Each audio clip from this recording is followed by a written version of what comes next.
దేవుని నామమునకు మహిమ కలుగును గాక.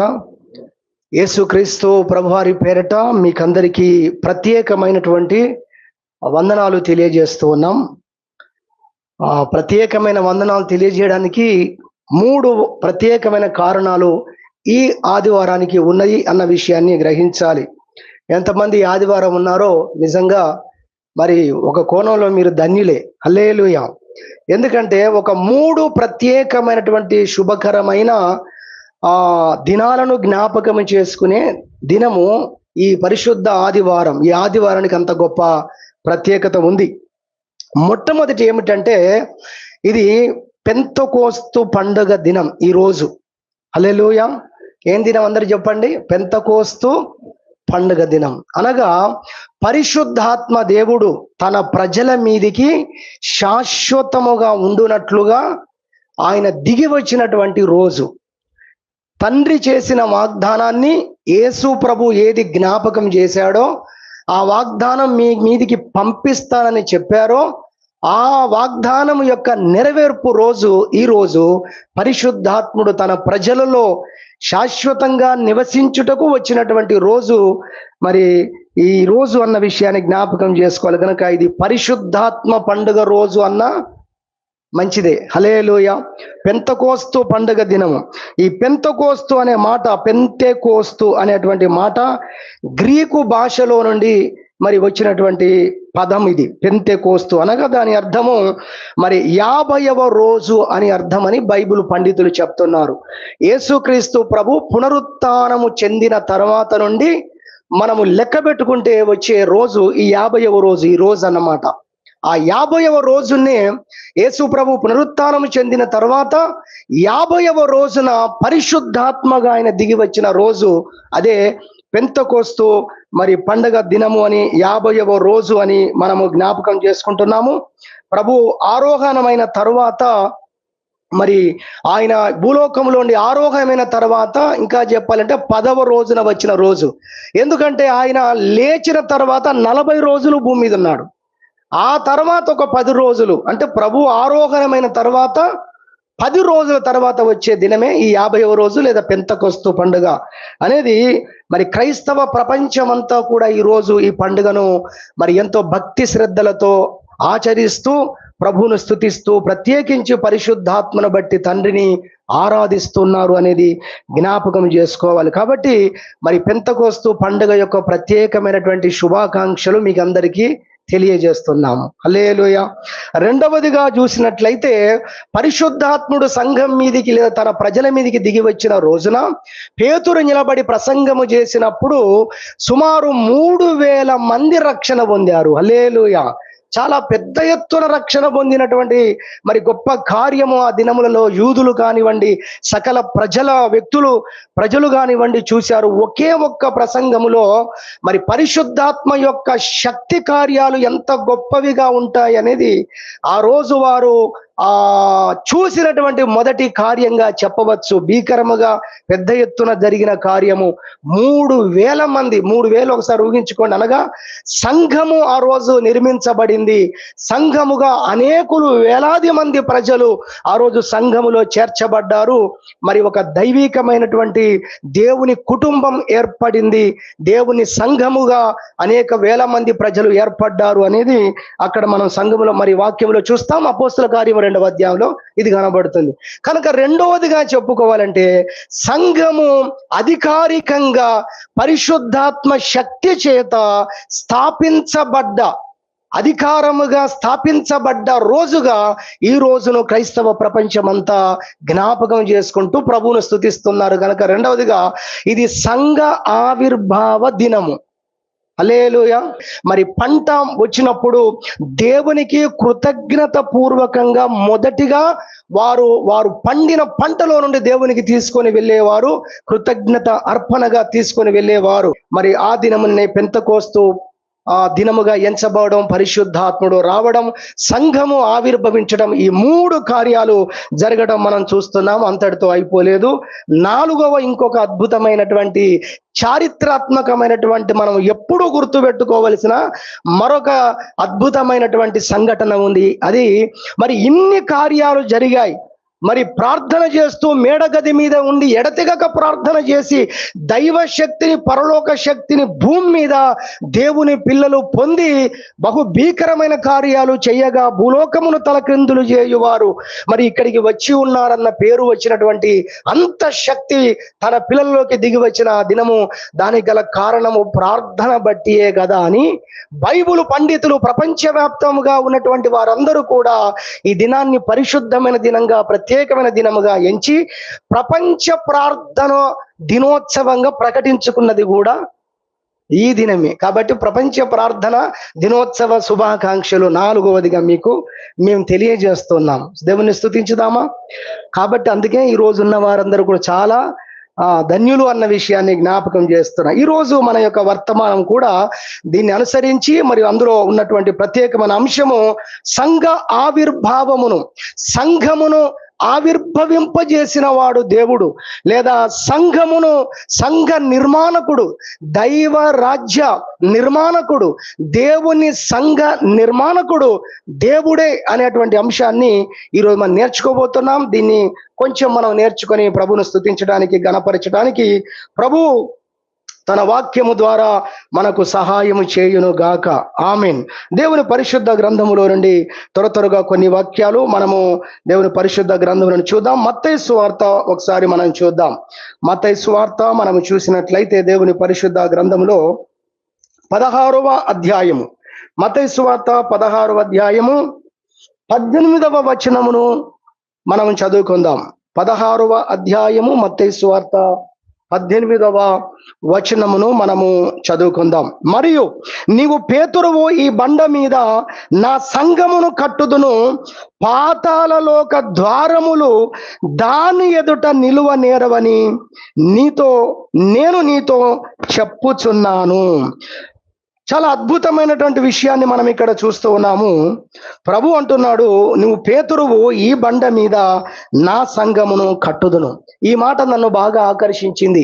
అదేమిటంటే, నా సంఘమును కట్టుదును. హల్లెలూయా. ఎవరు కడతారు అనే విషయాన్ని మనం చూసినట్లయితే ఆయనే మాట్లాడుతున్నాడు. నేను కడతాను అన్నట్లుగా ఆయనే మాట్లాడుతున్నాడు. ఇదిగో నువ్వు పేతురువు, ఈ బండ మీద నా సంఘమును కట్టుదును. కడతారు అని చెప్పలేదు, కట్టుదును అన్నాడు. అనగా ఆయనే తన సంఘమును భూమి మీద నిర్మించినటువంటి వాడు అనేది మనం చూస్తున్నాం. ఇది మత్తయి సువార్తలో మనం చూస్తున్నాం. ఈ మాట దేవుని పరిశుద్ధ గ్రంథంలో మత్తయి సువార్తలో మనం చూస్తున్నాం. సంఘాన్ని ఆయన ప్రారంభం చేశాడు. అధికారికంగా పరిశుద్ధాత్మ శక్తిని కుమ్మరించి భూమి మీద ఆ రోజు పెంతెకోస్తు పండుగని పిలువబడుతున్న, ఆ ప్రథమ ఫలముల పండుగని పిలువబడుతున్న, లేదా ప్రభు పునరుత్థానం చెందిన తర్వాత వచ్చిన 50వ రోజున ఆయన సంఘాన్ని అధికారికంగా స్థాపించాడు. అయితే ఆయన చెప్పినటువంటి మాట ఏంటంటే, ఇది మొదలుకొని ఇక నా సంఘాన్ని నేనే కడతాను అని ప్రభు చెప్తున్నాడు. హల్లెలూయా. కాబట్టి మొదటి అంశముగా మనము గ్రహించాలి. మూడు అంశాలు మనం నేర్చుకుందాం. మొదటి అంశముగా మరి ఆయన లేదా దేవుడే తన సంఘమును కడుతున్నటువంటి వాడు. హల్లెలూయా. దేవుడే తన సంఘమును కడుతున్నటువంటి వాడు అన్న విషయాన్ని మనం గుర్తు చేసుకొని ప్రభువును స్తుతించాలి, ప్రభువును గణపరచాలి అని దేవుని పేరట జ్ఞాపకం చేస్తున్నాం. ఆయన ఈ అభయం ఇస్తున్నాడు, నా సంఘాన్ని నేనే కడతాను. హల్లెలూయా. చూడండి, చాలా సార్లు మనము దైవ సేవకులు కావచ్చు, ఇది సేవకుల మధ్యలో మరి ఒక రోజు ప్రసంగం చేయడానికి కూడా ప్రభు కృప ఇచ్చినప్పుడు గోదావరికని పట్టణంలో ఉన్న దాదాపు ఆల్మోస్ట్ సేవకులందరూ వచ్చిన రోజున మరి ఆ రోజు ప్రభు అవకాశం ఇచ్చాడు. ఈ అంశాన్ని ఆ రోజు మెయిన్ గా చెప్పడం జరిగింది. ఇది సేవకులైన వారి వాక్యం వినేటువంటిది. సంఘము వినవలసిన గొప్ప వాక్యం ఏంటంటే, దేవుడు ఒక అభయం ఇస్తున్నాడు, మీరేమి కంగారు పడకండి, నా సంఘాన్ని చెప్తారా, నా సంఘాన్ని ప్రభు అంటున్నాడు నేనే కడతాను. హల్లెలూయా. కొన్ని ఊర్లకు, కొన్ని గ్రామాలకు వెళ్ళినప్పుడు అక్కడ వారు సేవ చేసే పరిస్థితులు, వారు ఎదుర్కొంటున్న పరిస్థితులు, వారిని ఎంత విజిట్ చేయాలి, ఎంతగా వారిని ప్రోత్సాహపరిచిన సంఘ బిడలు సంఘముగా ఉన్నవారు సరియైన విధంగా మందిరానికి రాలేని పరిస్థితి, దైవ సన్నిధిలో ఆశీర్వాదాలు పొందకుండా వారు నష్టపోతున్నారని దైవ సేవకులు బాధపడినప్పుడు కూడా ఈ వాక్యాన్ని వారికి జ్ఞాపకం చేశాము. లేదు, మనము మాత్రమే కాదు, లేదా మనము కాదు, దేవుడు ఆయన సంఘాన్ని ఆయన గడతాడు. హల్లెలూయా. మన జీవితాల్లో మనము సంఘమును గూర్చి మనకు ఆ చింత వచ్చినప్పుడు కానీ, లేదా దైవ రాజ్యము ఎలా కట్టబడుతుంది, ఎప్పుడు కట్టబడుతుంది, నశించిపోతున్న ఈ ప్రజలందరూ ఎప్పుడు రక్షణ పొందుతారు, ఈ గోదావరికని పట్టణం ఎప్పుడు పాపము నుండి విమోచించబడి, సాతాను చేతుల నుండి విడిపించబడి, నిత్య నరకము నుండి విడిపించబడి పరలోక రాజ్య వారసులుగా ఎప్పుడవుతారు అని అనుకున్నప్పుడల్లా ఈ వాక్యం మనందరికీ గుర్తుకు రావాలి. హల్లెలూయా. ప్రభు మాట్లాడుతున్నాడు, అభయం ఇస్తున్నాడు. అభయముతో కూడిన ఒక మాట ఏంటంటే, భూమి మీద నా సంఘాన్ని నేనే కడతాను అని ప్రభు చెప్తున్నాడు. ఈ మాటను బట్టి నిజంగా మనం ధైర్యం తెచ్చుకొని ప్రభువును స్తుతించాలి. దేవా, నీ సంఘాన్ని నీవే కట్టువాడు, ఆయన పనివారిగా మనల్ని వాడుకోవచ్చు. ఆ విషయాన్ని గూర్చి అపోస్తలుడైన పౌలు మరి ఆ యొక్క వారి యొక్క బృందం అంతా కూడా మరి ఆ అవగాహన కలిగి ఉన్నారు కాబట్టి ఆ విషయాలు రాస్తారు. కొరింథీ సంఘంతో ఆయన రాసినప్పుడు, కొరింథీ సంఘానికి మొదటి పత్రిక రాసినప్పుడు ఆయన చెప్తాడు, ఈ మాటలన్నీ కూడా ఆయన చెప్తాడు. 3వ అధ్యాయంలో మనం చూసినట్లయితే 4వ వచనము, మొదటి కొరింథీ 3:4, ఒకడు నేను పౌలు వాడను, మరి ఒకడు నేను అపోల్లో వాడను అని చెప్పినప్పుడు, మీరు ప్రకృతి సంబంధమైన మనుషులు కారా? అపోల్లో ఎవడు, పౌలు ఎవడు? పరిచారకులే గదా. ఒక్కొక్కరికి ప్రభువు అనుగ్రహించిన ప్రకారము వారి ద్వారా మీరు విశ్వసించితిరి. నేను నాటితిని, అపోల్లో నీళ్లు పోసెను, వృద్ధి కలగజేసిన వాడు దేవుడే. కాబట్టి వృద్ధి కలగజేయు దేవునిలోనే గాని నాటువానిలోనైనను నీళ్లు పోయు వానిలోనైనను ఏమీ లేదు. నాటువాడును నీళ్లు పోయువాడును ఒక్కటే. ప్రతివాడు తాను చేసిన కష్టము కొలది జీతం పుచ్చుకొనును. మేము దేవుని జత పని వారమై ఉన్నాము, మీరు దేవుని వ్యవసాయమును దేవుని గృహమునై ఉన్నారు అంటాడు. హల్లెలూయా. ఒక్క మాటలో చెప్పాలంటే మనందరం పని వాళ్ళమే అని చెప్పాడు. హల్లెలూయా. యజమాని ఆయన, మనల్ని పనికి పెట్టుకున్నారు. ఒకవేళ మనం పాటలు పాడి దేవుణ్ణి ఆరాధించే వారమైతే, వాయిద్యాలు వాయించే వారమైతే, వాక్యమును చెప్పేటువంటి పరిచర్యలో మనం ఉన్నట్లయితే, లేదా సంఘములో మరో పరిచర్య సంఘములో నానా విధమైనటువంటి పరిచర్యలు ఉన్నాయి. ఆ పరిచర్యలన్నిటినీ జరిగించే వారందరూ కూడా ప్రభు ద్వారా వారు తగిన జీతాన్ని వారు పొందుతారని బైబిల్ చెప్తుంది. వారు చేసిన కష్టము కొలది దేవుడు వారికి జీతం ఇస్తాడని చెప్తుంది. కాబట్టి మనందరము పనివారమే. ఎందుకు ఈ మాటలను చెప్పాడంటే, అదిగో ఆయనే సంఘమును కడుతున్నవాడు. హల్లెలూయా. నిజంగా ఎంతగా మనం దేవుణ్ణి స్తుతించవలసినటువంటి అంశం. చిన్న మందగా ఉన్నారు, 12 మంది శిష్యులుగా ఉన్నారు. వారితో ప్రభు చెప్తున్నాడు, మీరేం కంగారు పడకండి, భూమి మీద నా సంఘమును నేనే కడతాను. హల్లెలూయా. నిజంగా దీన్ని బట్టి ఎంతగా దేవుణ్ణి స్తుతించాలి, ఎంతగా మనము దేవుణ్ణి ఘనపరచాలి అనేది ఈ వాక్యాలు మనం అర్థం చేసుకున్నప్పుడు మనకు తెలుస్తుంది. 147వ కీర్తన చూడండి ఒకసారి.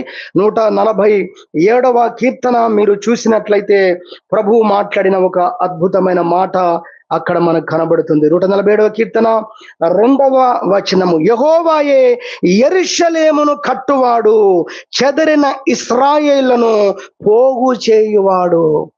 ఎవరు మరి యెరూషలేమును కట్టేదెవరు? యెరూషలేము అనగా దేవుని ఇల్లు.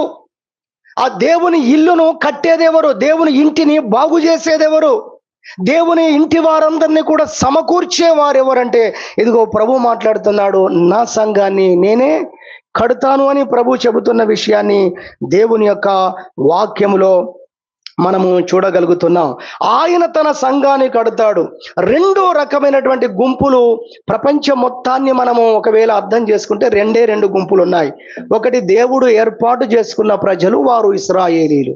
ఇక మిగిలిన గుంపు అంతా వారు ఏ పేరుతో పిలువబడ్డా, ఏ జాతితో పిలువబడ్డా, వారు ఏ వంశంతో పిలువబడ్డా వాళ్ళంతా కూడా మరి దేవుణ్ణి నమ్మని వారుగానే ఉన్నారు. వారు క్రైస్తవేతరులుగా ఉన్నారు, వారు అన్యజనులుగా ఉన్నారు. బైబిల్ వారిని అన్యజనులు అనగా దేవుడు ఎరగని వారు అని బైబిల్ మంచి ప్రతిపదార్థం చెప్పింది, లేదా అర్థం చెప్పింది. ఇప్పుడు 2 గుంపులు ఏమున్నాయి? ఒకటి దేవుని నమ్మిన వారు, రెండవది దేవుణ్ణి నమ్మని వారు. అనేది మనం అర్థం చేసుకోవాలి. నమ్మిన వారుగా ఉన్నవారు విశ్వాస సంబంధమైనటువంటి వ్యక్తులు అనగా అబ్రహాము సంతానం అనగా ఇశ్రాయేలు కూడా మనం చూసినట్లయితే ప్రపంచవ్యాప్తంగా చెదిరిపోయి ఉన్నారు. ఇప్పుడు దేవుడు ప్రపంచవ్యాప్తంగా చెదిరిపోయిన ఇశ్రాయేల్ అందరినీ కూడా ఆయన ఏం చేయాలి? ఆయన కట్టాలి. చరిత్రలో ఆయన చెప్పిన విధంగా నిజంగా ఆయన ఏదైతే ప్రకటించాడో అది నెరవేరింది అన్న విషయాన్ని మనం జ్ఞాపకం చేసుకోవాలి. హల్లెలూయా. ఏంటది? ప్రపంచవ్యాప్తంగా చెదిరిపోయిన యూదులు, ఇశ్రాయేలు ప్రజలందరినీ కూడా దేవుడు ఒక్క చోట చేర్చి ఆయన ఇశ్రాయేలు దేశముగా ప్రకటింపజేశాడు. ఈరోజు ప్రపంచ పటంలో మీకు ఇశ్రాయేల్ దేశం కనబడుతుంది. హల్లెలూయా. వారు నిజానికి ప్రపంచవ్యాప్తంగా చెదిరిపోయారు. చెదిరిపోయిన ఇశ్రాయేల్ అందరూ కూడా వచ్చి ఒక దేశముగా ఏర్పాటు చేసుకున్నారు. అందుకే నా కీర్తన 147వ కీర్తన 2వ చరణం, చెదరిన ఇశ్రాయేలీలను పోగు చేయువాడు. కీర్తన గ్రంథము వందల సంవత్సరాల క్రితము రాయబడినటువంటి మరి వేల సంవత్సరాలకున్న గ్రంథం ఇది. అప్పుడు చెప్పిన మాట మనం చరిత్రలో మనం చూస్తాం, అది నెరవేరింది. ఈరోజు ఇశ్రాయేల్ దేశము ఏర్పడింది. ఈరోజు ప్రపంచ పటములు అది నిలిచి ఉంది. ఈ వాగ్దానం నెరవేరింది. అంతేకాదు అది అధికారికంగా జరిగింది. అధికారికంగా దేవుడు వారిని కట్టాడు. అంతేకాదు ఇంకా మిగిలిన వారందరూ ఈ చివరి దినాల్లో ఇశ్రాయేల్ దేశానికి చేరుకుంటున్నారు. మీరు చూసే ఉంటారు పేపర్లో లేదా మన మీడియా, సోషల్ మీడియాలో కానీ, యూట్యూబ్లో కానీ, ఫేస్బుక్ లో కానీ, మణిపూరులో ఉన్నటువంటి యూదా జాతికి సంబంధించినటువంటి ఒక తెగవారందరూ కూడా రీసెంట్లీగా వాళ్ళందరూ కూడా వెళ్ళిపోవడానికి సన్నాహాలు జరిగాయి ఇశ్రాయేలు దేశానికి. హల్లెలూయా. అది మనం అర్థం చేసుకోవాలి. మరి ఆంధ్రాలో కూడా యూదులు ఉన్న సంగతి మీరు మీడియాలో చూసుంటారు. వాళ్ళు అక్కడ యూదుల ఆచారాలన్నిటిని వారు చేస్తూ మరి ఆంధ్రాలో ఒక సంఘము కూడా వారు కలిగి ఉన్నారు. దైవ సమాజమును కూడా వారు కలిగి ఉన్నారనేది మరి మనము వార్తల్లో కూడా మనం చూసి ఉన్నాం. ఏది ఏమైనా దేవుడు ఇశ్రాయేలు ప్రజలందరినీ పోగు చేస్తున్నాడు. ఇశ్రాయేలు ప్రజలను ఆయన కడుతున్నాడు ఆయన రాజ్యముగా. హల్లెలూయా. ఇక మిగిలిన వారు ఎవరంటే అన్యజనులు. ఇప్పుడు అన్యజనులందరినీ కూడా ఆయన రక్షించి ఆయన ఏం చేస్తున్నాడంటే తన రాజ్యములో వారందరినీ చేర్చుకోవడం, తన పిల్లలుగా ఆయన వారిని చేయటం అనేది కూడా ప్రపంచవ్యాప్తంగా చూస్తున్నాం. ఎక్కడో కాదు, గోదావరికని పట్టణములో ఇదిగో ఫెయిత్వం సంఘములో మనం ఎవరమూ యూదులము కాదు. గట్టిగా చెప్పుదామా స్తోత్రం. కానీ దేవుడు మనల్ని రక్షించుకున్నాడు. ఆయన పిల్లలుగా చేశాడు. ఆయన రాజ్యముగా చేశాడు. ఈరోజు దేవుని రాజ్య సంబంధులుగా మనల్ని ఆయన చేసుకున్నాడు. ఆయన సంఘములో మనల్ని ఆయన చేర్చుకున్నాడు. ఆయన సమాజంలో చేర్చుకున్నాడు. ఆయన ఇంటిలో మనల్ని చేర్చుకున్నాడు అనే విషయాన్ని మనం చూస్తున్నాం. కాబట్టి దేవుడు ఆయనే తన సంఘాన్ని కడుతున్నాడు. ఆ సంఘమును కడుతున్న దాంట్లో ఉన్నవారు ఎవరంటే ఇశ్రాయేలీలు ఒకటి, రెండవది అన్యజనులు. వీరందరినీ రక్షించి ఒక సంఘముగా భూమి మీద దేవుడు ఏర్పాటు చేస్తున్నాడు అనేది మనం గ్రహించాలి. ఎఫెసీయులకు రాసిన పత్రిక, కొంత మన చిరునామా, మన విషయాలన్నీ ఇక్కడ ఉంటాయి. అపోస్తలుడైన పౌలు వీటన్నిటిని కూడా రాశాడు. అది మనం కొన్ని త్వరగా చూద్దాం.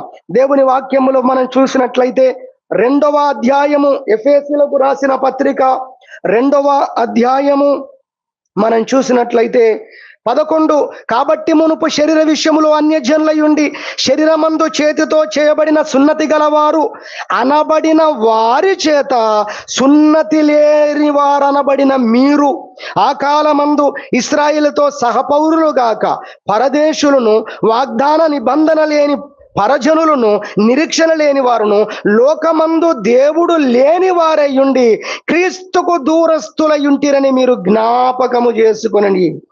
అయినను మునుపు దూరస్తులైన మీరు ఇప్పుడు క్రీస్తు యేసునందు క్రీస్తు రక్తము వలన సమీపస్తులై ఉన్నారు. ఆయన మన సమాధానమయ్యుండి మీకును మాకును ఉండిన ద్వేషమును అనగా విధిరూపకమైన ఆజ్ఞలు గల ధర్మశాస్త్రమును తన శరీరమందు కొట్టివేయట చేత మధ్య గోడను పడగొట్టి మన ఉభయులను ఏకము చేసెను. అపోస్తలుడైన పౌలు అంటున్నాడు, మేము దేవుని సంతతి, మీరు కాదు ఒకప్పుడు, కానీ మనల్ని ఉభయులను దేవుడు ఏకం చేశాడు. హల్లెలూయా. సున్నతి గల మా చేత సున్నతి లేనివారు, నిబంధన లేనివారు, అన్యజనులని పిలిపించుకున్న మిమ్మల్ని మరి దేవుడి రోజు మాతో పాటు కలిపేశాడు. మీరు మేము ఉభయములము ఇప్పుడు మనము ఏకమయ్యామని చెప్తాడు 17వ వచనం. మరియు ఆయన వచ్చి దూరస్తులైన మీకును సమీపస్తులైన వారికి సమాధాన సువార్తను ప్రకటించెను. ఆయన ద్వారానే మనము ఉభయములను ఒక్క ఆత్మయందు తండ్రి సన్నిధికి చేరగలిగి ఉన్నాము. కాబట్టి మీట పరజనులు పరదేశులై ఉండక పరిశుద్ధులతో ఏక పట్టణస్థులను దేవుని ఇంటి వారునై ఉన్నారు. క్రీస్తేసే ముఖ్యమైన మూలరాయి అయి ఉండగా అపోస్తులు ప్రవక్తలు వేసిన పునాది మీద మీరు కట్టబడుతున్నారు. ఎంత గొప్ప భాగ్యం దొరికిందండి. మీరు కట్టబడుతున్నారు. అపోస్తుల ద్వారా, ప్రవక్తల ద్వారా దేవుడు మిమ్మల్ని సంఘముగా కడుతున్నాడు. మీరు కట్టబడుతున్నారు అని అపోస్తలుడైన పౌలు చెప్తున్నాడు. కాబట్టి మొదటి అంశంగా మనం చూస్తున్నాం, దేవుడే తన సంఘమును ఆయనే కట్టుచున్నాడు. అందులో ఇశ్రాయేలు ప్రజలైన వారిని కడుతూ ఉన్నాడు, తన సంఘముగా ఏర్పాటు చేస్తున్నాడు. అదే విధంగా చెదిరినటువంటి ఇశ్రాయేలు ప్రజలను పోగు చేస్తున్నాడు. అదొక వంతైతే, రెండవదిగా అన్యజనులుగా ఉన్నటువంటి మనల్ని దేవుడు తన రక్తము చేత కడిగి ఆయన సంఘముగా, ఆయన సమాజముగా, ఆయన రాజ్య వారసులుగా దేవుడు మనల్ని కడుతున్నాడు అనే విషయాన్ని 2వ అధ్యాయము 20వ వచనము ద్వారా మనం ఇక్కడ దేవుని పరిశుద్ధ గ్రంథములో నుండి తెలుసుకోగలుగుతున్నాం. కాబట్టి దేవుడు మనల్ని తన సంఘముగా కడుతున్న విధానాన్ని బట్టి, కట్టిన విధానాన్ని బట్టి, కడుతున్న విధానాన్ని బట్టి ఇంకా అనేకులను ఆయన చేర్చుకుంటూ తన రాజ్యములో వారిని మరి చేర్చుకుంటున్న విధానాన్ని బట్టి మనం ప్రభువును స్తుతించాలి, ప్రభువును మనము గణపరచాలని దేవుని వాక్యం ద్వారా వింటున్నాం. పేతురు రాసిన పత్రిక ఈ విషయాలను పేతురు కూడా రాస్తూ ఇక్కడ ఒక అద్భుతమైన విషయాన్ని చెప్తాడు. అది కూడా చూద్దాం. 2వ అధ్యాయం, 1 పేతురు 2వ అధ్యాయము 5వ వచనం. యేసుక్రీస్తు ద్వారా దేవునికి అనుకూలములగు ఆత్మ సంబంధమైన బలులర్పించుటకు పరిశుద్ధ యాజకులుగా ఉండునట్లు మీరును సజీవమైన రాళ్ల వలె నుండి ఆత్మ సంబంధమైన మందిరముగా కట్టబడుచున్నారు. హల్లెలూయా. ఎంత ఆశ్చర్యకరమైనటువంటి మాట. నిజముగా మీరు కట్టబడుతూ ఉన్నారు. ఆత్మ సంబంధమైన మందిరముగా, దేవుడు నివసించే మందిరముగా, దేవుడు కోరుకున్న మందిరముగా మీరందరూ కూడా కట్టబడుతున్నారు అని పేతురు కూడా పౌలుతో ఏకీభవించి ఆ మాటలు చెబుతున్నాడు. యేసు ప్రభు మాటలు నెరవేరటం పౌలు చెప్తున్నాడు, ఇక్కడ పేతురు చెప్తున్నాడు. మీరందరూ దేవుని రాజ్యంగా కట్టబడుతున్నారు. ఏదో మందిరాలు ఇటుకలతో కట్టడము కాదు, కానీ పరిశుద్ధమైనటువంటి మందిరముగా మీరు కట్టబడుతున్నారు అనే మాట చెప్పాడు. ఆత్మ సంబంధమైన మందిరంగా కట్టబడుతున్నారు. ఇటుకలు ఎవరంటే మీరే అన్నాడు.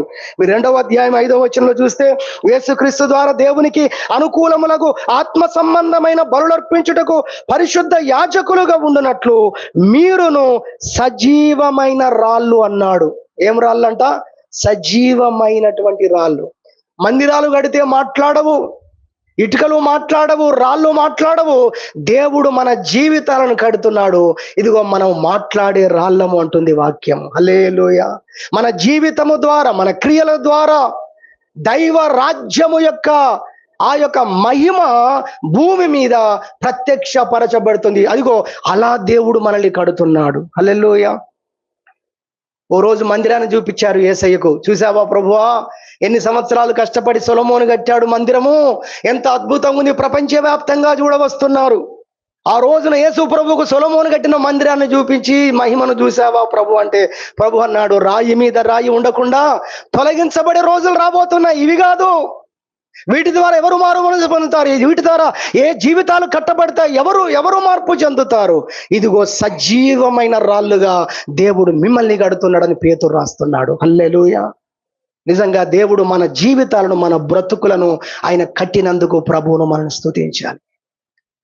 దేవుని రాజ్యములో, దేవుని సంఘములో ఒక ఇటుకగా, ఒక వ్యక్తిగా నిన్ను నన్ను ఒక స్థానములో దేవుడు పెట్టినందుకు దేవుని మనం ఎంత స్తుతించాలి. ఒక్కొక్కరు ఒక్కొక్క స్థానంలో ఉండవచ్చు, కానీ ఒకటి గుర్తుపెట్టుకోవాలి, అంతా కలిపి ఏకాండముగా ఉన్నామంటాడు అపోస్తలుడైన పౌలు కొరింథీ సంఘానికి రాస్తూ. శరీరములో ఉన్న దాన్ని దేన్ని మనం తక్కువ చేయగలం అంటాడు. కాబట్టి మనం అందరం దేవుని సంఘములో, దేవుని రాజ్యములో ప్రభువు నిన్ను రక్షించి ఆయన చేర్చి నిన్నొక సంఘముగా చేసినందుకు, నిన్ను సంఘముగా కట్టినందుకు, మనల్ని కట్టినందుకు దేవుణ్ణి మనం స్తుతించాలి. హల్లెలూయా. నన్ను రక్షించిన దేవా నీకు స్తోత్రము, నన్ను కట్టిన దేవా మీకు స్తోత్రము, మమ్మల్ని సంఘముగా నిర్మించిన వాడా మీకు స్తోత్రం. మనల్ని ఆయన సంఘంగా కట్టాడు. యేసు ప్రభు పేతురుతో మాట్లాడుతూ చెబుతున్న మాట, నా సంఘమును నేనే కట్టుదును అనేటువంటి మాట మనము జ్ఞాపకం చేసుకుంటున్నాం. కాబట్టి మొట్టమొదటి విషయముగా ఆయన తన సంఘమును ఆయన కట్టుచున్నవాడు, అనగా ఆయన సంఘముగా మనల్ని కడుతున్నాడు అన్న దాంట్లో ఇదిగో మనము ఉన్నాం. మనల్ని ఆయన తన సంఘంగా కట్టాడు అన్న విషయాన్ని జ్ఞాపకం చేసుకోవాలని ప్రభుపేట గుర్తు చేస్తున్నాం. ఆమోసు ప్రవక్త ద్వారా రాయించాడు 9వ అధ్యాయం 11వ వచనంలో, పడిపోయిన దావీదు గుడారములను నేను మరలా తిరిగి కట్టించేదను, కడతాను అన్నాడు ప్రభు. అపోస్తుల కార్యములో మనం చూసినట్లయితే దాన్ని వాళ్ళు కోడ్ చేస్తూ రాస్తూ అంటారు. ఇదిగో 15వ అధ్యాయము 16, 17 వచనాల్లో ఆమోసు ప్రవక్త ద్వారా చెప్పబడిన వాగ్దానము ఏదైతే ఉందో, పడిపోయిన దావీదు గుడారము, దేవుని ప్రజలు కూలిపోయారు, దేవుని ప్రజలు చెదిరిపోయారు. అయితే ప్రభు ఆమోసు ప్రవక్త ద్వారా చెప్తున్నాడు, భయపడకండి, పడిపోయిన దావీదు గుడారములను నేను మరలా కడతాను. హల్లెలూయా. ఇక్కడ ప్రతి సందర్భంలో మీరు అర్థం చేసుకోవాల్సిన పాయింట్ ఏంటంటే, కూలిపోయిన ప్రతి జీవితాన్ని కట్టే దేవుడు యేసుక్రీస్తు ప్రభు. హల్లెలూయా. కొన్ని దురాత్మ దయ్యపు శక్తులు ఒక జీవితాన్ని చిన్నాభిన్నం చేశాయి, కుటుంబానికి దక్కకుండా చేశాయి, సమాజానికి పెద్ద తలనొప్పిగా మార్చేశాయి, ఊరికే తలనొప్పిగా మారిపోయేటట్టు చేశాయి దయ్యాలు. గెరాసీన్ అనే ఊర్లో మనం చూస్తాం. చితికిపోయిన బ్రతుకు, సమాధుల్లోనే బతికుండగా జీవించే ఒక బ్రతుకును బాగు చేసి 10 పట్టణాలకే ప్రయోజనకరమైన వ్యక్తిగా మార్చిన వాడు, ఆయన బ్రతుకును కట్టినవాడు ప్రభు అయిన యేసుక్రీస్తు. దేవుని నామానికి మహిమ కలుగునుగాక. హల్లెలూయా, హల్లెలూయా. బైబిల్లో మనం చూస్తాము, రాహాబు అనేటువంటి స్త్రీని రక్షించి దైవరాజ్యములో ఆమెను నిలబెట్టి ఆయన రాజ్యముగా ఆమెను కట్టుకున్నాడు అనేది కూడా మనం అర్థం చేసుకోవచ్చు. రూతు ఎక్కడో మోయాబు దేశానికి సంబంధించినటువంటి ఒక రూతు అనేటువంటి ఒక స్త్రీని దేవుడు ఆకర్షించి ఆమెను రక్షించుకొని ఆయన రాజ్యములో, ఆయన వంశావళిలో ఇంకా చేర్చుకున్నాడంటే ఈ దేవుడు ఎంత గొప్పవాడు, జీవితాలను ఎంత గొప్పగా బాగు చేయగలిగినవాడు, ఎంత గొప్పగా కట్టగలిగినవాడు, చెదిరిపోయిన వారిని పోగు చేసేవాడు, కూలిపోయిన బ్రతుకులను ఆయన సరిచేయగలిగినవాడు. అందుకే ఒక రోజు బైబిల్లో మనం చూస్తే అక్కడ మాట ఉంటది, జనులు అనుకున్నారట, ఈయన సమస్తమును బాగు చేయుచున్నాడు. హల్లెలూయా. ఆయన సమస్తమును చక్కగా చేయువాడు. ఈ అంశాన్ని మనం ఒక రోజు విన్నాం. దాంట్లో మనం నేర్చుకున్న సత్యం ఏంటంటే, 18 సంవత్సరాల నుంచి నడుము పడిపోయి వంగిపోయిన ఒక స్త్రీని ఆయన బాగు చేశాడు అని మనం ఆ రోజు నేర్చుకుని అలా కూలిపోయిన బ్రతుకులు, వంగిపోయిన బ్రతుకులను నిటారుగా నిలవబడి చక్కగా దేవుని పిల్లలుగా జీవించేటట్టుగా మన జీవితాలని బాగు చేసిన వాడు, చక్కపరిచేవాడు ప్రభు అని యేసుక్రీస్తు అని మనం నేర్చుకోవడం జరిగింది. హల్లెలూయా. అదే విధంగా పాపి అయిన మనుషుడండి, డబ్బులు మాత్రం ఉంటే చాలండి అనేటువంటి బ్రతుకుతున్నటువంటి శాపగ్రస్తమైన ఊర్లో శాపగ్రస్తమైన ఊరు అని పిలువబడుతున్న ఊర్లో బ్రతుకుతున్న జక్కయ్య బ్రతుకును కట్టినవాడు మనం నమ్ముకున్న యేసుక్రీస్తు. హల్లెలూయా.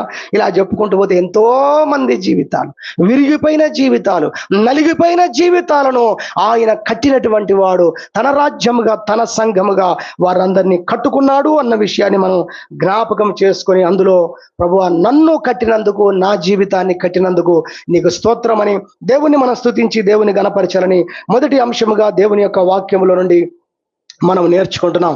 అదే విధముగా రెండవదిగా మనం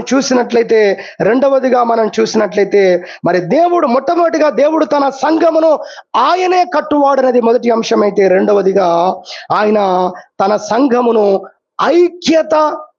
ఐక్యత కలిగి మరి ఐక్యత మరియు అభివృద్ధిని కలగజేసి ఆయన సంఘాన్ని విస్తరింపజేయువాడు. హల్లెలూయా. లేదా ఇంకో కోణంలో చెప్పాలంటే ఆయన ఐక్యతను కట్టువాడు. హల్లెలూయా. ఐక్యతను నిర్మించువాడు. దేవుని ప్రజలైన వారు అనేకులు చెదిరిపోయారు. ఒక్క కుటుంబస్తులే చెదిరిపోయారు.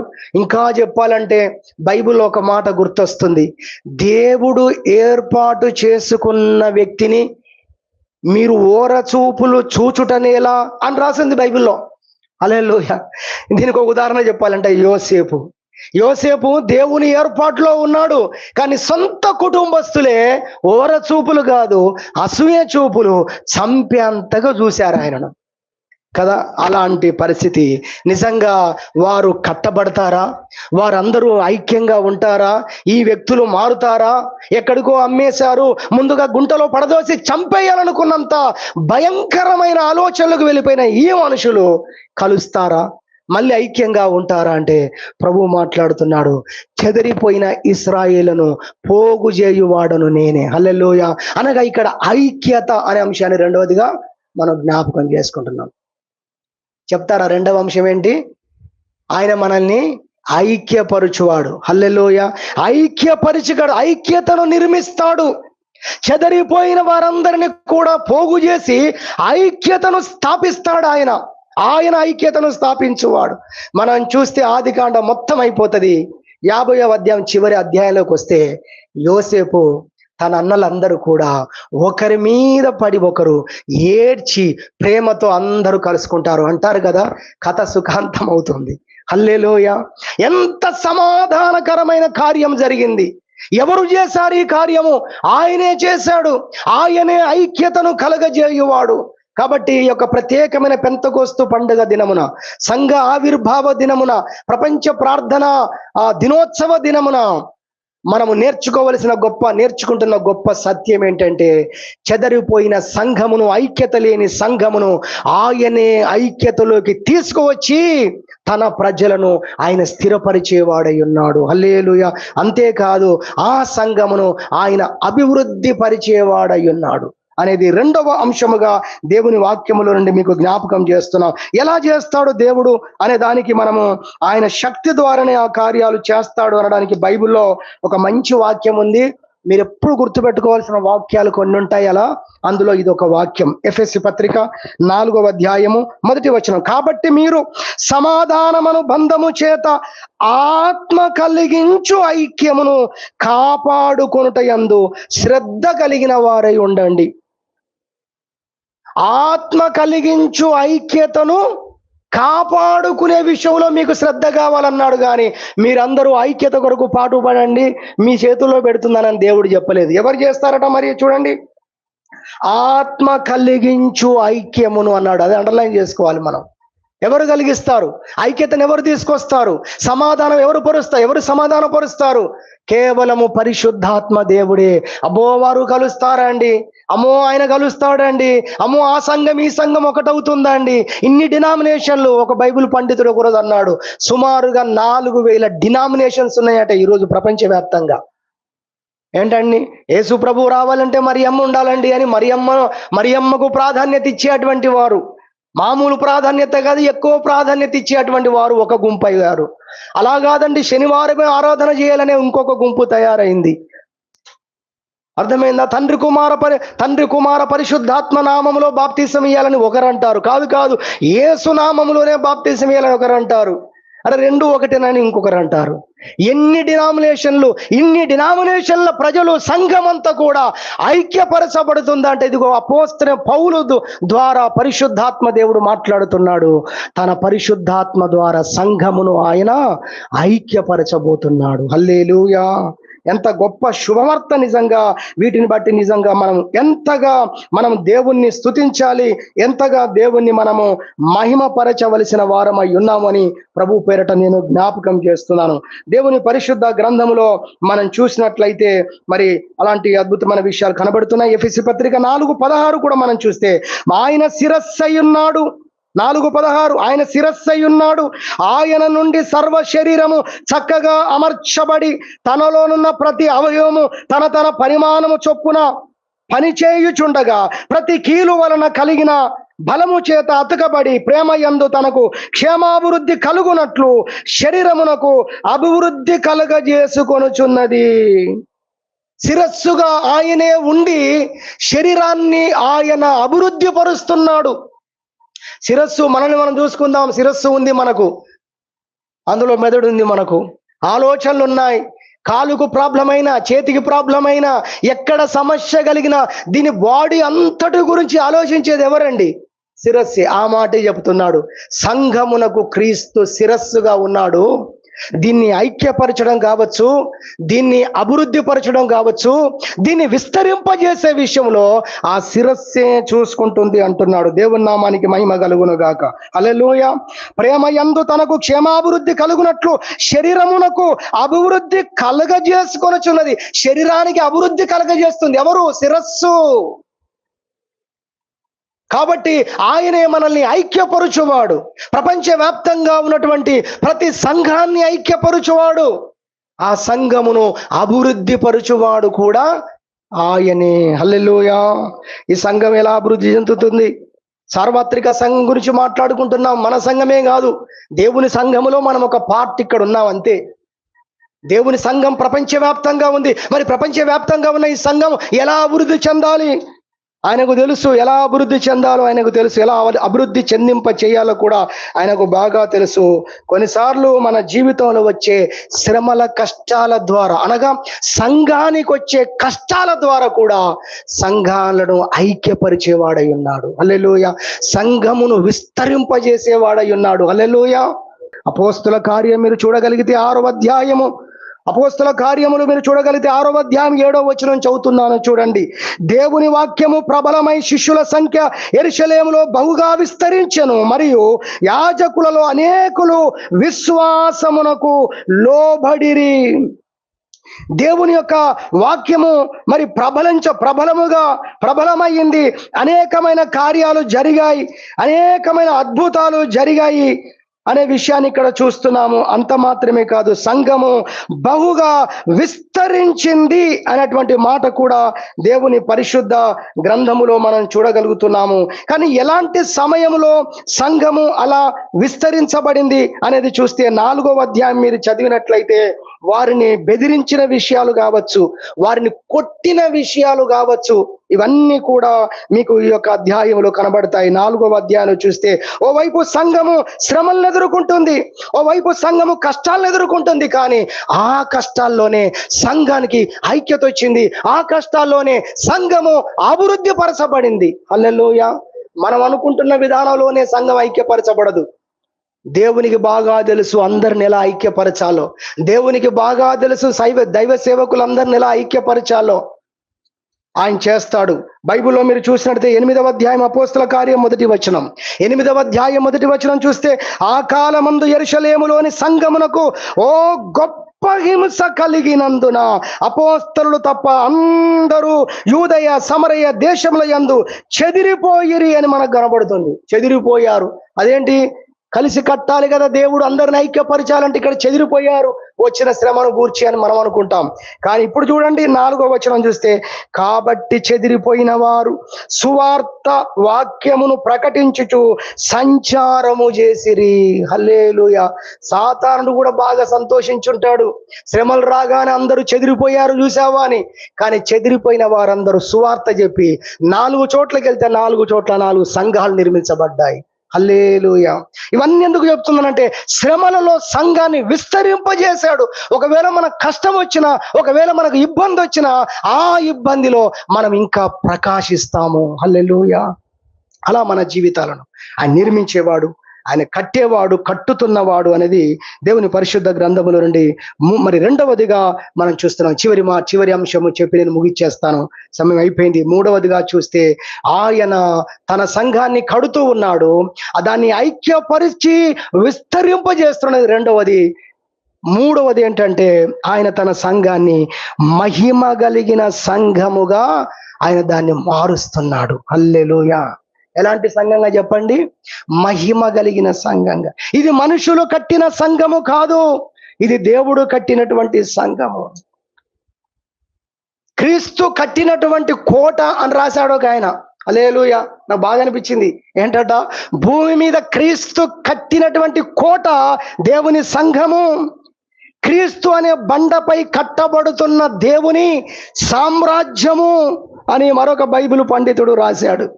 సృష్టికర్త సృష్టికర్త గీసిన బ్లూ ప్రింట్ అని ఇంకొక ఆయన రాశాడు. నిజంగా ఒక్కొక్కరికి దేవుడు ఇచ్చిన జ్ఞానము, వారు సంఘాన్ని గురించి రాసినటువంటి విషయాలు చూస్తే చాలా అద్భుతం. క్రీస్తు యొక్క మహిమ యొక్క స్వరూపం సంఘము అని రాశాడు మరొక ఆయన. దేవుని నామానికి మహిమ కలుగునుగా. మనం ఏమనుకుంటున్నాం అసలు సంఘం అంటే? ఓ రోజు ప్రభు చెప్పాడు, ఈ బండ మీద నా సంఘాన్ని కడతాను. 16-18 మత్తయి ద్వారా రాశాడు కదా, రాయించాడు కదా. అక్కడే చెప్పాడు. ఏమన్నాడు తెలుసా? పాతాళలోక ద్వారములో నేను కడుతున్న ఈ సంఘం ముందు, చెప్పాలి మీరందరూ తెలిస్తే, నిలబడలేవన్నాడు. అంటే సాతాను సామ్రాజ్యము నిలబడదు. ఎంతమందికి అర్థమైంది? ఎంతమంది అసలు గ్రహింపులో ఉన్నాం మనం? హల్లెలూయా. లాజరు మహిమ భూమి మీద ఉన్నంత వరకు ఎవరికి తెలియలేదు. ధనవంతులకు తెలియలేదు. ఇద్దరు భూమి మీదనే బతికారు కదా, తెలియలేదు. కానీ అదే ఇద్దరు వ్యక్తులు షిఫ్ట్ అయిపోయారు. ఎక్కడికి? చచ్చిపోయిన తర్వాత వెళ్ళిపోయారు. వెళ్ళిపోయిన తర్వాత భూమి మీద ఉన్నంత వరకు ధనవంతునికి తెలిసింది ఏంటంటే, ఇంటి వాకిట ఉండి పడేసిన అన్నాన్ని, ముక్కలను, ఆ రొట్టె ముక్కలను ఏరుకొని తినే బ్రతుకు ఈయన లాజరు. ఇది తెలుసు ఆయనకు. కానీ చనిపోయిన తర్వాత దేవుడు ఏ మహిమ ఇచ్చాడో లాజరుకు అర్థం అవడం మాత్రమే కాదు, కానీ రోజు చూసి ఇట్లాంటి వాడు అనుకున్న ధనవంతునికి కూడా ఆ రోజు అర్థమైంది. అతడు చనిపోయినప్పుడు దేవదూతల చేత కొనిపోబడ్డాడు.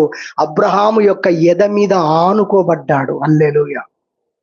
మనకు రేటు కట్టాలంటే, మనకు వెల కట్టాలంటే ప్రపంచంలో ఎవరు కట్టలేరు, పరలోకం మాత్రమే చెప్పగలదు. అందుకే ఎప్పుడు ఒక మాట అంటాను, యేసు రక్తానికి వెల కట్టగలిగితే మనకు వెల కట్టడానికి వీలవుతుంది. దేవుని రక్తానికి విలువ వెల కట్టేవాడు ఎవరండి చెప్పండి నాకు? హల్లెలూయా. మరి ఆయన రక్తంతో మళ్ళీ కడిగాడంటే నిన్నెవరు చూడాల్సిన విధంగా చూసినా చూడకపోయినా నిన్ను చూడాల్సిన వాడు చాలా గొప్పగా చూస్తున్నాడు. ఎందుకు ఇవన్నీ చెబుతున్నాం మేము అంటే, మహిమ గల సంఘముగా ఆయన మనల్ని కడుతున్నాడు. గట్టిగా ఒక స్తోత్రం చెప్తారా? మహిమ గల సంఘంగా. రెండు వాక్యాలు చూసి ముగిచ్చేస్తాను, సమయం అయిపోయింది ఎక్కువగా. బైబిల్లో చూద్దాం. యెషయా గ్రంథం 55, యెషయా గ్రంథము 55వ అధ్యాయము మనం చూసినట్లయితే 55వ అధ్యాయములో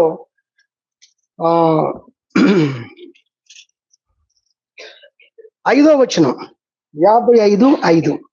నీవెరగని జనులను నీవు పిలిచెదవు, నిన్నెరగని జనులు యెహోవా నిన్ను మహిమపరచగా చూచి.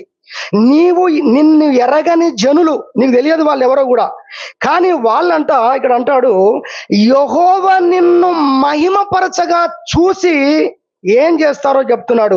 నీ దేవుడైన యెహోవాను బట్టి, ఇశ్రాయేలు పరిశుద్ధ దేవుణ్ణి బట్టి వాళ్ళు నీ యొద్దకు పరిగెత్తుకొని వస్తారు. హల్లెలూయా. అంతటి మహిమను సంఘానికి దేవుడు ఇవ్వబోతున్నాడని యెషయా ప్రవక్త ద్వారా రాశాడు.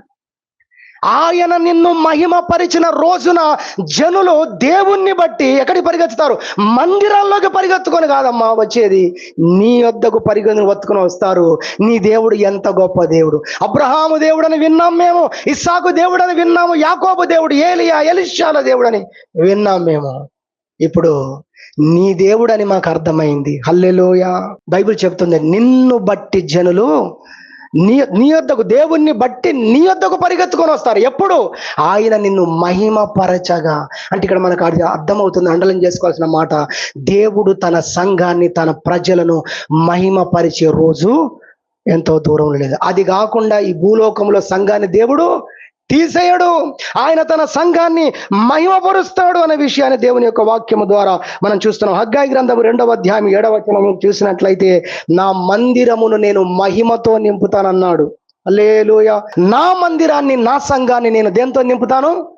మహిమతో నింపుతాను. ఆ మహిమనుతో నింపినప్పుడు ప్రజలు గుంపులు గుంపులుగా ప్రవాహం వచ్చినట్టుగా సమస్తమైన అన్యజనులు నా మందిరాల్లోనికి పరిగెత్తుకొని వస్తారని ప్రభువు చెప్పాడు. నేను ముగిస్తున్నాను, సమయం అయిపోయింది. మనం ఏ పరిస్థితులైనా ఉండవచ్చు, దేవుడు ఏర్పాటు చేసుకునే వ్యక్తులు బలహీన పడి ఉండవచ్చు, సంఘము బలహీన పడి ఉండవచ్చు, కానీ బలహీనపడ్డ పేతురును, అబద్ధమాడిన అదే పేతురును నీడ ద్వారా స్వస్థతలు జరిగేటట్టుగా దేవుడు అంత మహిమతో పేతురును నింపలేదా? హల్లెలూయా.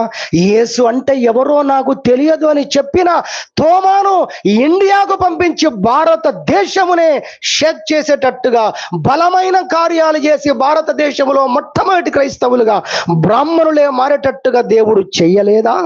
హల్లెలూయా. ఆయన అంటున్నాడు, నా సంఘాన్ని నేను మహిమపరుచుకుంటాను అన్నాడు.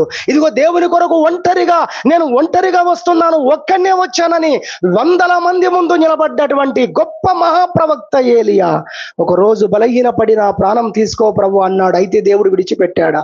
ఆయన్నే బలపరిచి ఆయన్నే నిలబెట్టి మరి ఎన్ని అద్భుతాలు చేయించాడో.